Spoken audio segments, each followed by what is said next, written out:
Albrun, the editor of the National Interest, and it is my distinct pleasure to welcome two of my colleagues to our Zoom session today, Greg Priddy and Josh Yaffe, both of whom are senior fellows at the Center for the National Interest. And we are going to discuss a topic that is garnering not inconsiderable attention, which is the current hostilities between Israel and Iran. And President Trump has just announced that he might or he might not intervene directly himself. So I'd like to kick it off by asking a question to Greg, which is, Greg, are we on a slippery slope toward entanglement in the Middle East, which was the very issue that Trump campaigned on and won numerous adherents by denouncing the Second Iraq War? Or do you think things might work out well in the Middle East? So I think we're probably 95% of the way down the path to U.S. involvement now. And if Trump had wanted to steer clear of that, he would have had to do some things a couple of weeks ago to get off of that path. Netanyahu had wanted to deal with this militarily, and I think he's played this pretty skillfully. Netanyahu created the perception in the U.S. government that there was kind of a juggernaut of strikes coming down the pike, and that Trump would need to push back on that really hard if he wanted to prevent it. Trump didn't want to have that argument with Netanyahu. And they also presented some new intelligence that apparently was a bit different than what the U.S. intelligence community had given him, but, clearly changed his, from his recent remarks, changed his views a bit on the immediacy of the threat from Iran on nuclear weapons. I think at this point, the key structural logic here is that Israel has done a lot of damage to the nuclear program, but there are remaining pieces of it, not just Fordo, but primarily Fordo, that are, Fordo buried deeply underground. Only American bunker busters of the largest class of those weapons can touch that. And that's not something Israel has been able to deal with. They haven't struck that yet. So I think Trump is probably going to at least want to get involved in a relatively short campaign. This is the lower end of what could happen. He's at least going to want to use a short campaign to deal with some of those loose ends from the nuclear program.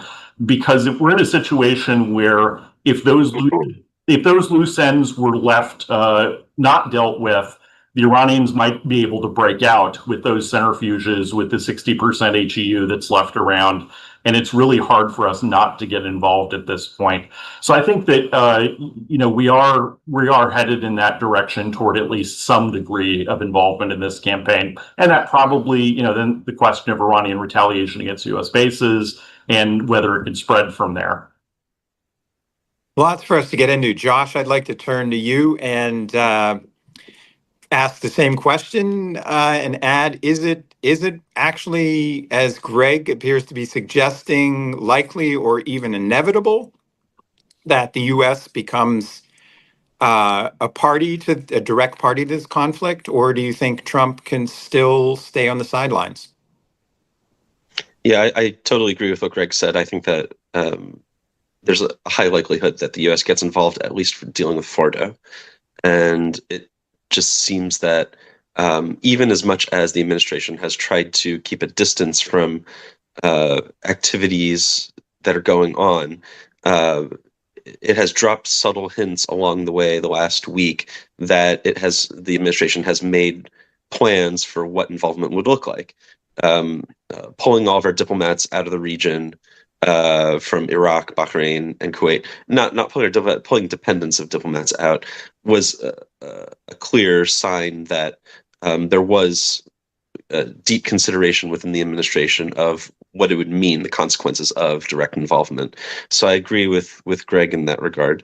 But if you want to talk about sort of longer term, what does it look like?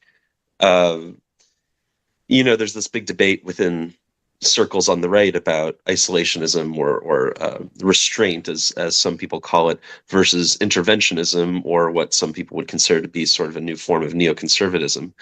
And Israel's caught up in the middle of that debate, and whether to support Israel or not to support Israel is a much larger question of whether folks on the right want to be deeply involved in conflicts around the world and other messy foreign affairs that may not have easy solutions and deals that can be made. And it's interesting to see as this unfolds, the more Israel succeeds, the more isolationists on the right may get what they want. You can easily imagine the outcome of this, in which, regardless of what happens in Tehran with the regime, that Israel is able to lay down the terms of its engagement with the region and rewrite the security dynamics of what goes on in the Middle East, allowing the United States to withdraw large numbers of forces and refocus its efforts on China, which is what a lot of people on the isolationist right wanted in the first place. So you're essentially sketching out the vision of Israel as the de facto or military hegemon of this region, now that it has quashed Hezbollah in Lebanon. You've had the ouster of Bashar al-Assad in Syria, and now the third domino, as it were, would be Iran. I called a friend in Riyadh this morning about a different matter. We were talking other affairs, and he happened to say to me in the middle of it, it's quite possible that Tehran and Damascus will normalize with Israel before Saudi Arabia does. So you just think about that for a minute. Well, He's it not is wrong. interesting that Syria has remained quiescent about the Israeli strikes on Iran, has it not? Okay, so you're right. This is an important point that the media has not been covering, the commentators have not been focusing on the last couple months. We wrote a piece about it in the National Interest. It's important to note how many points of leverage Israel has over the transitional government right now. And it's unclear what the ultimate goal of that is. It's clearly paying off right now. Ahmed Ashara has publicly said they're not going to stand in the way of what Israel is doing. But you have to imagine that Netanyahu and the coalition government have a reason for stacking up all these points of leverage over the transitional government in Damascus, and that they will want to cash in some of those chips over time. And what that is a big question. What we wrote about is the potential that what Netanyahu wants is a transfer of Palestinian residents out of Gaza. They need somewhere to go. There were discussions back in January about a number of different countries that can take them in, among which was Syria. And I wouldn't be surprised to see al-Shara at some point saying that can be accommodated in exchange for the relief of all these other pressure points the Israelis have. Even in the cover of what's been going on the last 2 days, there's news reports of the Israelis demolishing homes on the Syrian side of the Golan border. So again, what do the Israelis want? But if you say, is this a new Israeli regional order? Not necessarily. Turkey matters, and what Turkey wants is not clear to me. It's clear that the United States has been pushing Israel and Turkey to meet and to get together and talk through whatever issues they have. But Erdogan has a lot of influence of his own, not just in Syria, but he will have vis-a-vis Iran, whatever happens. And it's not clear to me what Erdogan wants and how he wants to achieve it. Greg, I'd like to get to that was very interesting, and we're going to circle back to that. Greg, I want to get back to the nitty-gritty of what's going on right now. Do you think that if Trump launches these bunker busters on Iran, on Fordow, A, will it work? And B, what will be the strategic consequences for the U.S.? Do you anticipate the Iranian regime then striking out at American military bases centered in the Middle East? So I'm a bit more pessimistic on this than Josh. In full disclosure, for anyone who reads my Twitter feed or my writings, I am a very moderate restrainer. I'm not all the way in that camp, but I have restraint leanings. I think in terms of what it's going to do to Fordo, that's That's a very good question. We have never been able to simulate precisely the type of rock that is above. We've done some tests trying to simulate that, but we're not going to know until we try it. I think that the assumption in the U.S. military has been that we might have to hit it several times, where we're literally going and digging down and then essentially breaking rubble that we're jackhammering down into it with 6 or 8 warheads. But we've got enough to do that. And the massive ordnance penetrator, that biggest bomb that we have, was designed really for this mission. So I think we probably have the capability to do it. I don't think, there's a question. Some people would say that Iran is going to just sit on their hands and not do anything more because they're going to be so terrified. They still have a lot of things that they can throw at us. They are running down the supply of longer range missiles that they've been using against Israel, but they have much more numerous short range systems like the Fatah 110 and, of course, all the drones. And, I think that you will see some blowback at U.S. bases. I personally think it is difficult to see them swallowing their pride and not doing that. The question is, will it be limited to hitting U.S. bases, or would it also include shipping oil?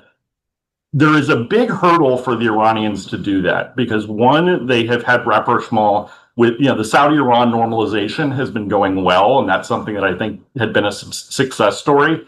I don't think the Iranians really want to do that, but it also is the case that that is really the only pain point that they have to hit at the U.S. And they have the capability there is quite high. People always talk about shutting down the Strait of Hormuz, but the more immediate vulnerability is, specifically that facility Abqaiq that they hit in 2019. And that was calibrated. They only hit they only hit a portion, less than 30%, of the sulfur separation towers there. You have to get the sulfur gas out of the oil before you put it on a tanker because it's unstable. So they calibrated that attack so that it would not have a significant economic impact. You route around the damage because the facility is run at under capacity and had excess capacity built in to deal with something like that. But if they were to take down more of that facility with sustained campaign, and they also, now that it's better defended, they'd probably use ballistic missiles rather than drones or a combination of the two. But if you actually could take that offline, that's potentially several million barrels a day that cannot be routed anywhere else to have the sulfur gas taken out and would have to be shut in. That also happens to be downstream from most of the Saudi spare capacity. So when in oil market analysis, when you talk about Saudi spare capacity and bringing that on to deal with a disruption event, it becomes irrelevant if that piece of infrastructure goes out, because that is the piece of infrastructure that you need to connect and process that to the export terminal. So they have something that they can probably do with accurate short-range ballistic missiles. And if they wanted to, it's just they don't want to do it because of the relationship with the Saudis, but it is the one way they could really hit at Trump and, his domestic constituencies that are going to be wary of this. So I think it's hard to hazard a projection right now. It's a very high hurdle to get over to do that, but they can. Josh, you are clearly fascinated by this internal debate on the right over Iran and Israel.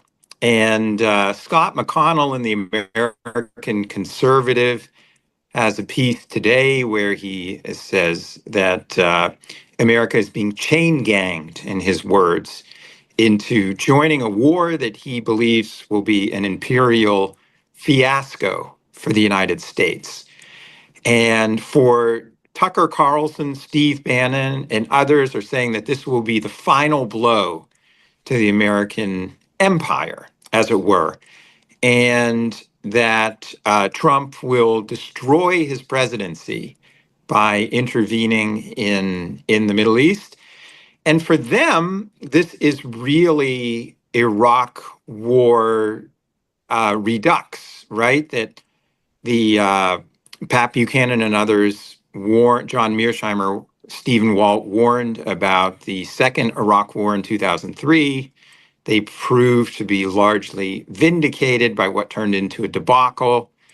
Now, the argument is that we're seeing a rerun with Donald Trump, of all people, the very candidate who declared an end to endless wars in the Middle East. Do you share this concern, or do you think each situation is its own? That this could, in fact, turn out dramatically differently? Look, one of the problems that you face in dealing with Washington attitudes towards Israel and Iran and this set of issues, now that we're in this conflict that people have been predicting for the last 20 years and has never occurred, now it's occurring, 25 years. Now you have to look back and you have to face a problem. It's a problem in Washington, and it's a problem of how we understand both Israel and Iran. You have an industry built up in Washington around Iran. Over this last decade or more, you have hundreds or thousands of people who have built their careers as Iran experts, many of them knowing very little of the culture or the language, none of them having visited there. And people making their promotions, their career promotions, based on their ability to shout the loudest and advocate the hardest on one side or another for either invading Iran or making a peace with Iran, right? If you go hard to the left, Are you including Senator Ted Cruz in this, who has been flushed out by Tucker Carlson? I don't know if you saw the interview, but he didn't know how many people live in Iran. He doesn't know the various ethnicities. I don't think he knows the first thing about it. I respect Ted Cruz for a lot of reasons, but the reality is that in Washington, for as much as people talk Iran, extremely few people know anything about Iran. It's maybe to the benefit in the last few years that you have this group of actual Iranian-born American citizens who have taken up jobs in the government. I know you had the controversy then a year or two ago where Tehran claimed that some of these people were sleepers advocating for their government. I don't know the truth or the untruth about that, but I do know that there is such an industry built up around this, and there's so many shysters out there promoting themselves with so little expertise on it. I don't pretend to be an expert on Iran in any way, shape, or form. Certainly not.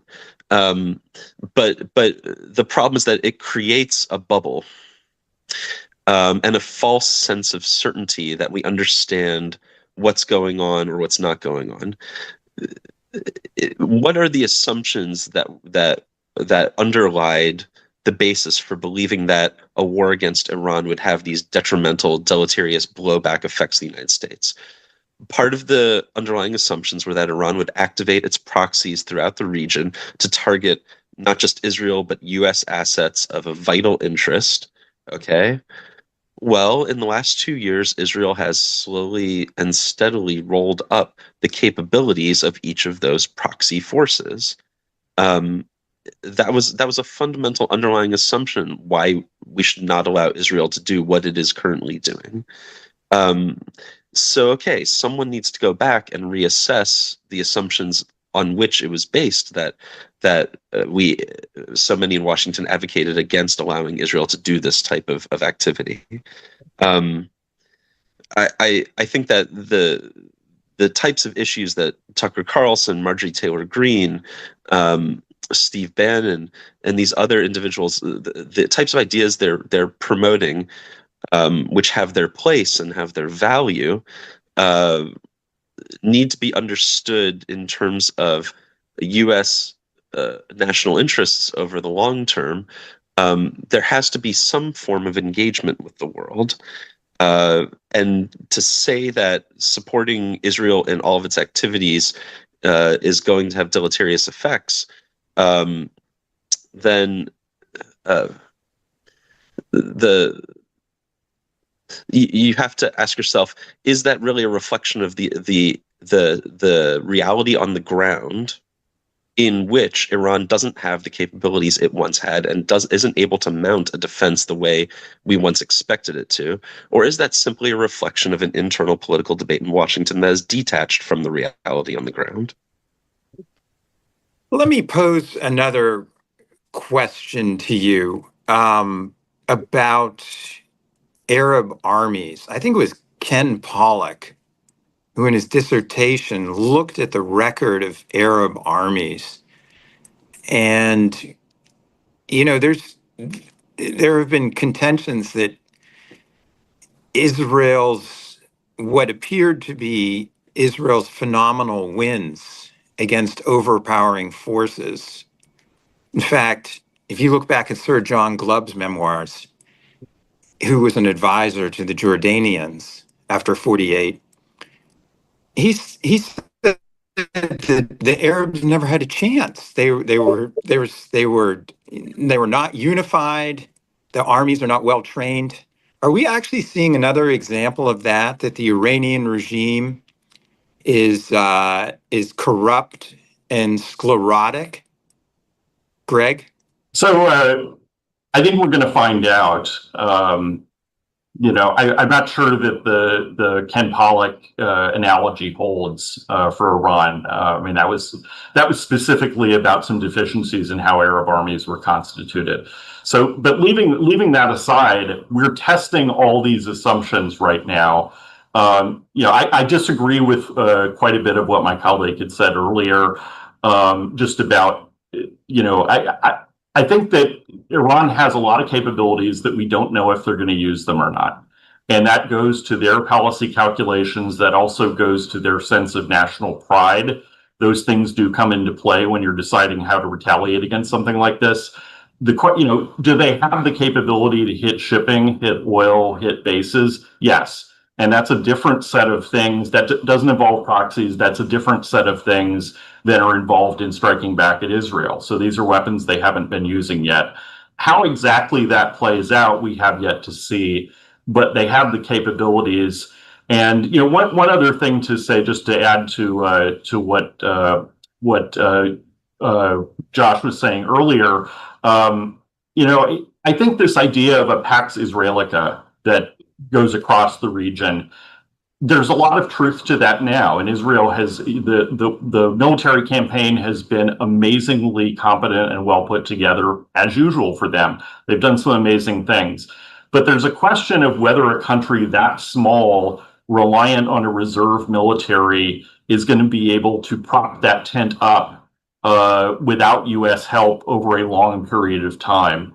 And that's where I'm worried, because I think we could end up with a mowing the lawn situation with Iran, where they're trying to reconstitute their nuclear program. The government has, we've done a lot of damage to the government, but they try to reconstitute, and then we end up having to go do it again and again. And elsewhere around the region, where you're going to see these start to reconstitute and build back. But Pax Israelica is still going to have a lot of aggrieved people around the region with an axe to grind who are trying to build the capabilities to push back on it. And that raises the question of whether the U.S. gets pulled in to backstop that. Josh, what do you think? No, Greg's absolutely right. This regime in Tehran, the Islamic Republic, is not going to negotiate its own drawdown from the escalation. They can't. They have staked out the hill that they will die on, and it is this nuclear program. And their willingness to push back against public dissent over the last 10 years should be signal enough that they're not going to negotiate their way down from all of this under the terms that have been proposed to them. You don't need Khamenei's speech today to tell you that. So I think Greg is absolutely right. There are still capabilities. They will use them. And at some point, they have no reason not to use them, since there's not going to be a negotiation in any realistic sense. And so that does open up a whole nother set of military concerns and defense considerations. I think that in terms of the cohesion of the Iranian military forces and the security forces and the cohesion of the regime itself, the biggest indicator that we're going to get in the next week or two is you're going to have a large outflow of financial capital and citizens trying to leave the country. That's just a simple fact.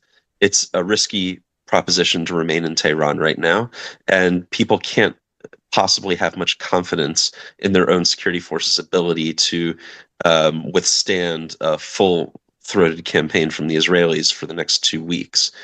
So the regime is going to have to do something about capital outflows and human outflows. And when the regime starts to impose controls at the borders and controls on the finances, I think that's when you're going to see the friction rub up against between regime and society, and then you're going to see how things play out there. So I would like to see the response from average everyday citizens once the regime tries to bring in under control the capital flight and human flight. Greg, I wanted to ask you about Trump's declaration the other night that the only thing that would satisfy him was not some kind of revised arms control deal, but unconditional surrender. Now, unconditional surrender was imposed on Germany and Japan in World War II.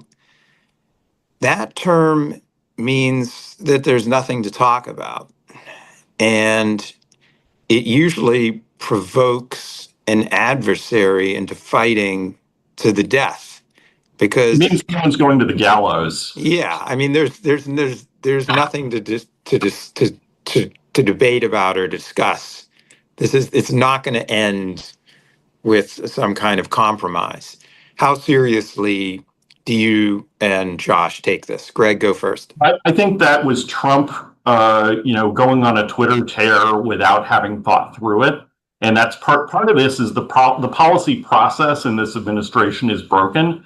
You've got a lot of things that are happening without adequate discussion and deliberation, and you've got too few people with expertise in the room for that. In terms, I think Trump is going to want to hit Fordo, finish the job, and then Trump, I think right now is thinking they're going to cave. In a week or two from now, they're going to be on their knees in front of me begging for a deal. And when it doesn't happen, when it doesn't happen, and when they actually do strike back against American bases, he's going to be kind of surprised. And then this could end up dragging on for a while. This gets at an even larger issue, which is that Trump also claimed that he could get peace in Ukraine in 24 hours. The Gaza conflict continues to grind on. So you think the same mindset is operative when it comes to Iran? Yeah, I think Trump sees this as an easy fix where they're going to crawl back to him and want a deal and be eating out of his hand. And that's not going to happen. Josh? A lot depends on how long this campaign goes on, and a lot depends on the nature of it as it escalates. Look, it's hard for me to see a way that the regime doesn't come under threat of change of some sort. Maybe not as a result of this campaign directly, but in the weeks and months following it, it's hard to imagine a situation in which the military and the Revolutionary Guard themselves don't question the judgment and the leadership of their own civilian, head.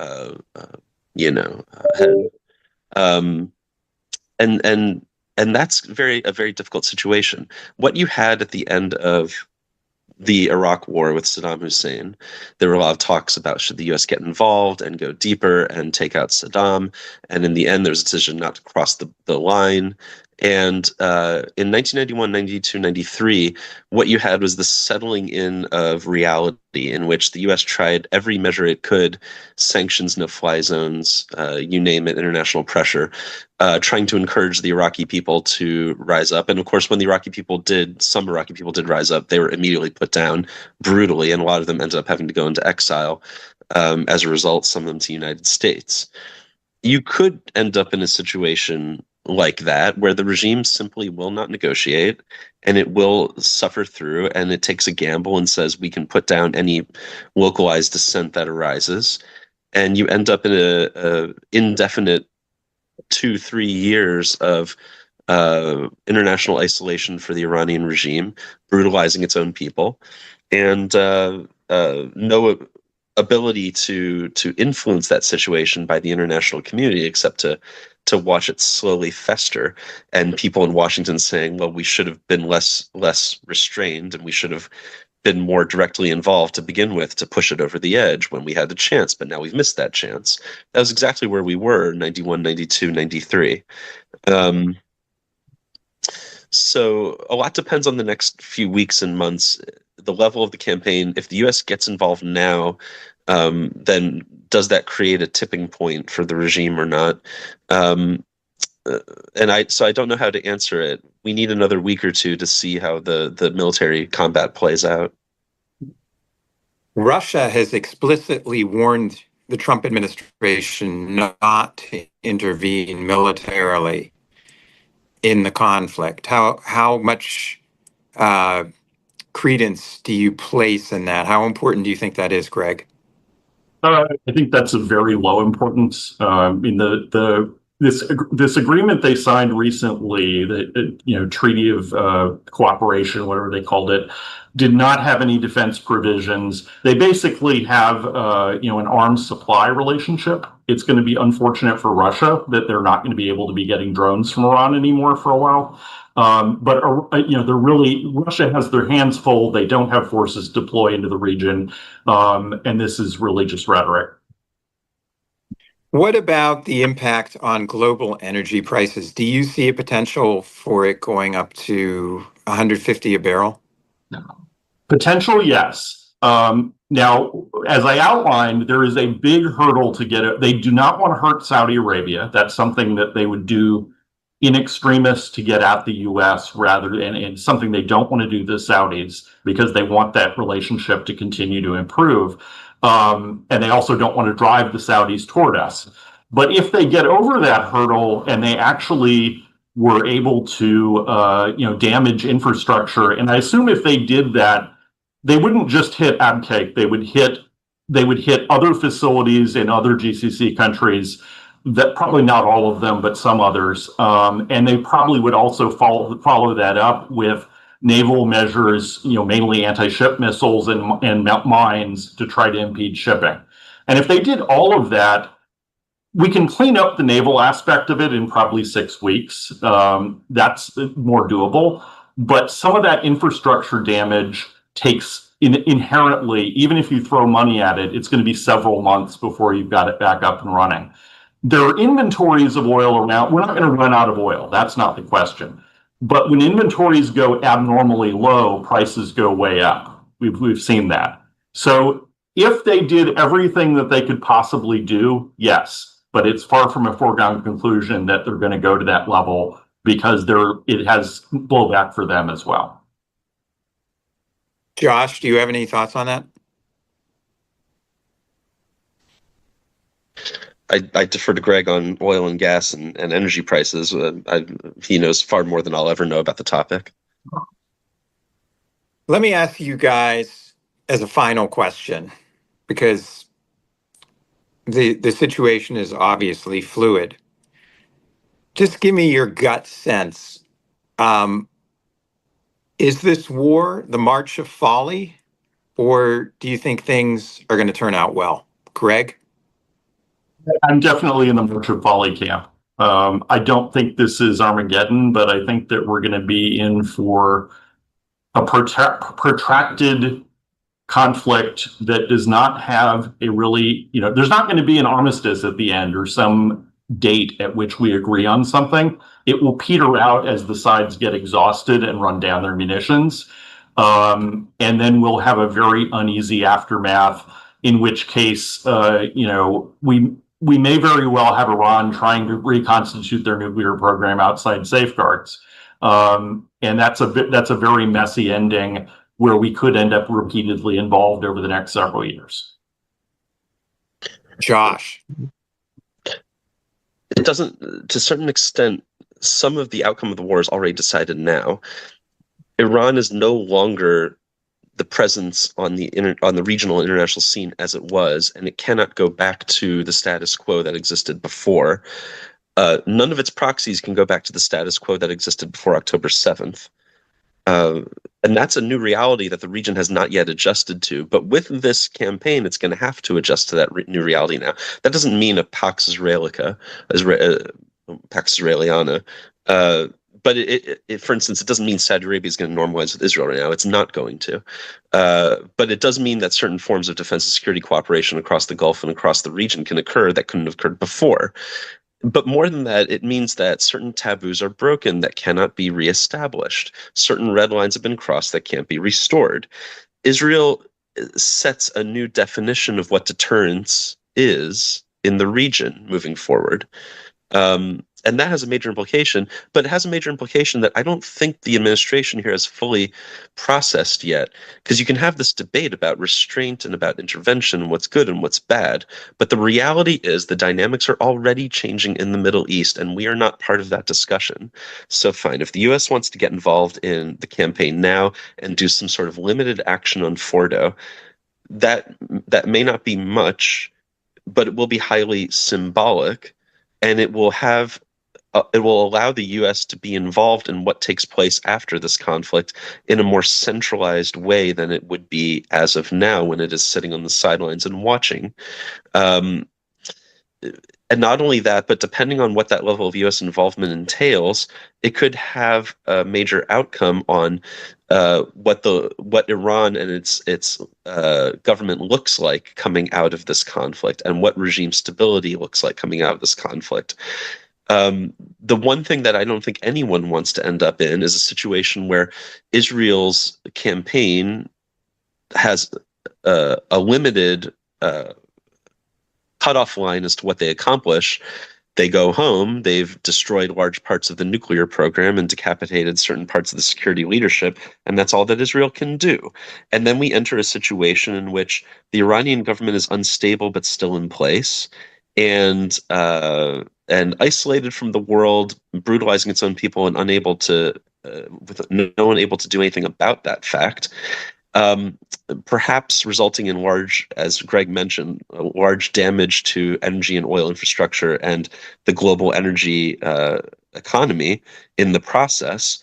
And the U.S. then, without serious policy options for cleaning up this situation or having any impact as to how to move on from it, to end up in a situation where, like Greg said, you have no sort of armistice even. You just have nothing at the end of it, where nobody talks to anyone and everyone shouts at each other from behind their defensive lines. That seems to me to be the worst outcome. And the U.S. has a chance to influence that now. I'm not sure what that looks like or how it wants to do that, but sitting on the sidelines does not help you to do that.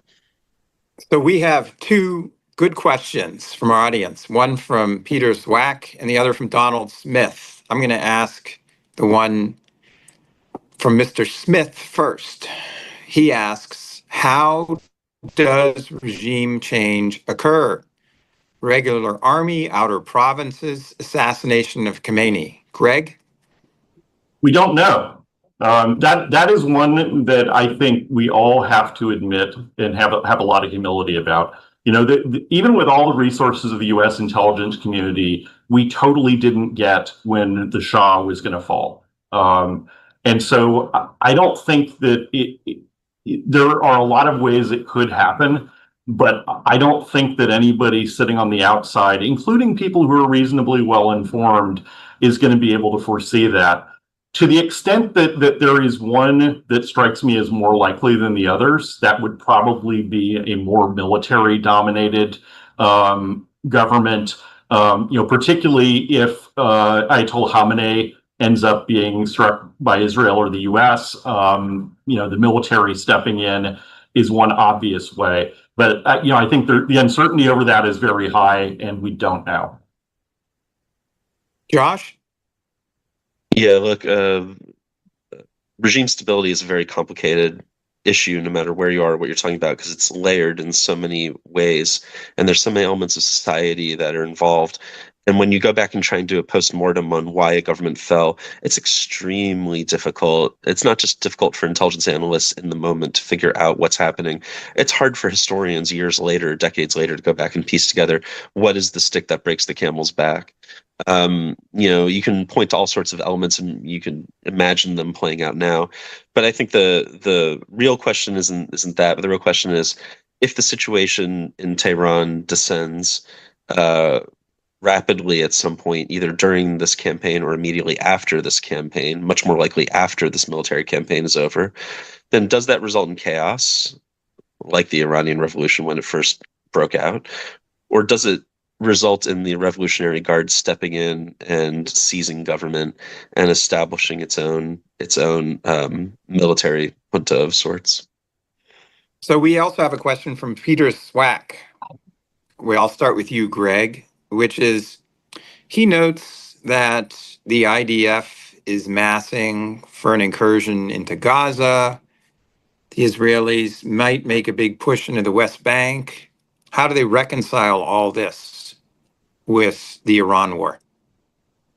It might be something where they may perceive an opportunity to get some of that done while all the chips are up in the air and everything is chaotic.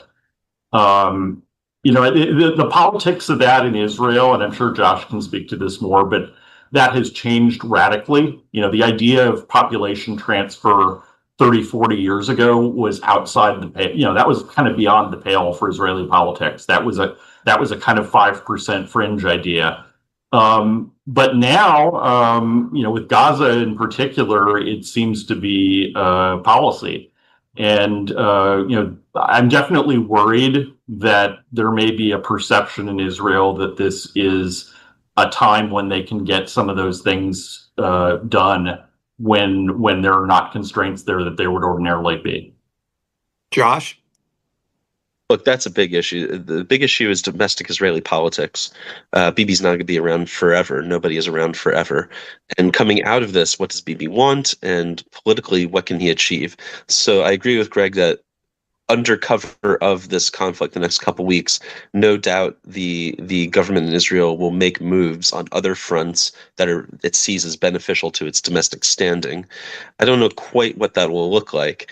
The big problem right before this attack was Shas was threatening to withdraw from the coalition, which could, in theory, have forced a new election, though a lot of people felt the numbers in the Knesset were such that even if Shas had withdrawn, it could have been patched over without having to hold a new vote. And the issue there was the enrollment and enlistment of yeshiva students into the military. You can easily imagine the Israeli government doing things on settlements in the West Bank to solidify its sovereign control over those places, in much the way that Smotrich and others would so desire and have been hoping for as a payout for their maintaining the coalition throughout the last year and a half since October 8. And you can imagine the Israeli government making those moves in the West Bank now while everyone is focused elsewhere. Well, gentlemen, this has been very instructive for me, and I hope for our audience as well. I thank everyone for joining in and for posing questions. And we'll have to do it again soon. Thank you. Thanks.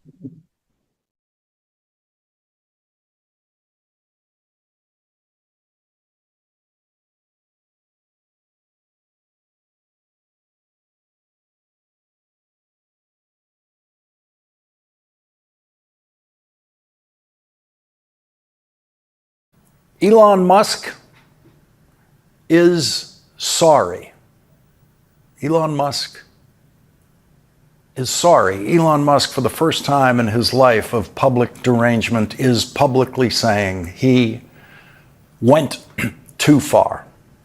We've been reporting to you for months now that Elon Musk went too far in the very first thing he did in government, which was to take food away from starving babies, from starving families in the middle of a famine in Sudan, and to take food away from starving people around the world who could always count on getting some food, and in many cases, enough food, in most cases actually, enough food to survive, and getting that food from us, from the United States of America, from the United States Agency for International Development, and we were always proud to deliver that food. Starving people usually didn't know where the food was coming from, but we did. And we were proud to be able to feed the starving people of the world with the surplus of food that this country has been producing for more than 100 years. The Great Plains became the breadbasket of the world when this country started producing more food than we could consume. And in the 20th century, and the United States proudly sent its first food relief shipment across an ocean in 1847, bound for Ireland to deliver famine relief there. And it wasn't enough, but it was something. Millions of Irish children and adults still starved to death. But the United States tried. The United States tried to help and did help. We sent food. We allowed Irish immigrants to come to this country where they could find work and food and never risk starvation again. And Elon Musk knew none of that history.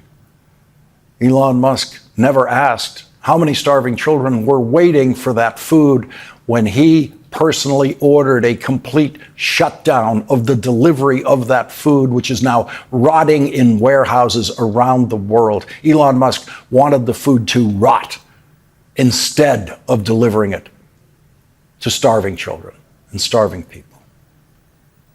Elon Musk went way too far in shutting down the delivery of food to the starving around the world, the delivery of medicine, life-saving medicine to AIDS patients in Africa who have no other source of life-saving medicine. And so, yes, Elon Musk went too far. He went so far as to kill 300,000 people because there's nothing else you can call it when you take food away from starving people.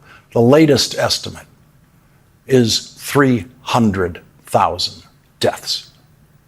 And there is no one else in American history who is personally responsible for the death of 300,000 people. No one person is personally responsible for 300,000 people dying